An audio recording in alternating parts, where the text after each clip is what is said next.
Okay, tingin lahat dito. Tingin. Ano ito? Ano nga ito? Mata! Ito ay mata. Nasaan ang inyong mga mata? Ituro kay teacher. Ayan, ilan ang inyong mga mata? Okay, tayo ay may dalawang mga mata. Saan ginagamit ang ating mata? Gusto sumagot, itaas ang kamay. Sige, dyan na yan ha. Very good! Magaling! Para daw makakita, saan pa ginagamit ang mga mata? Yes?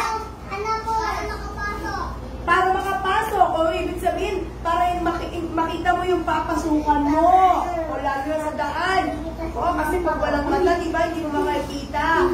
Okay, next. Ano pa? Saan pa natin ginagamit? Para makakita mo, para makikita mo ang iyong daanan. Ano pa? Parang ano?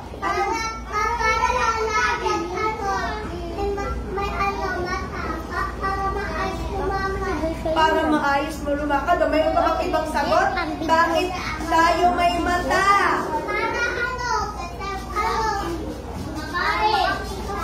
Para makakita, para makapagbasa,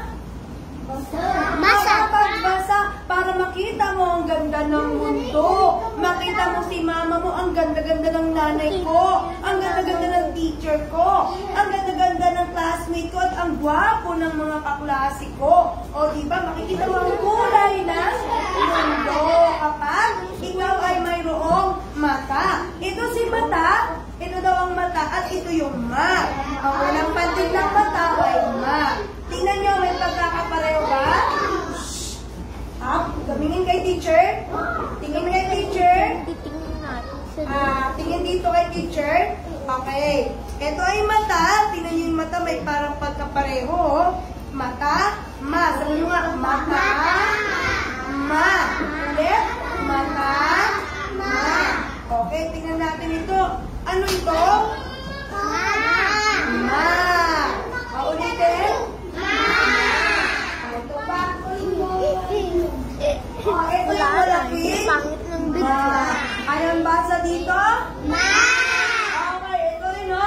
Ito ay malaking ma. Basahin nga.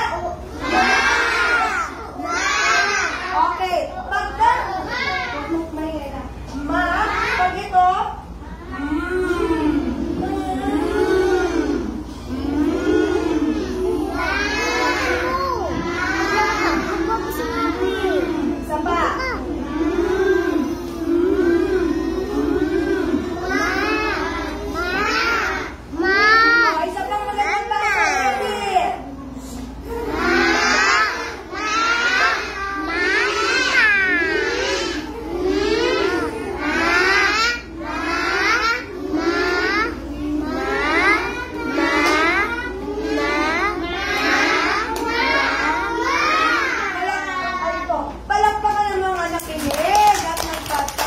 meron. Okay, dito sa group na to.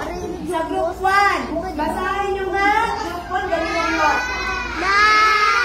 Ma. Ma. Ma. Teka lang, anak. Meron ako narinig na makinig eh. Okay, makinig.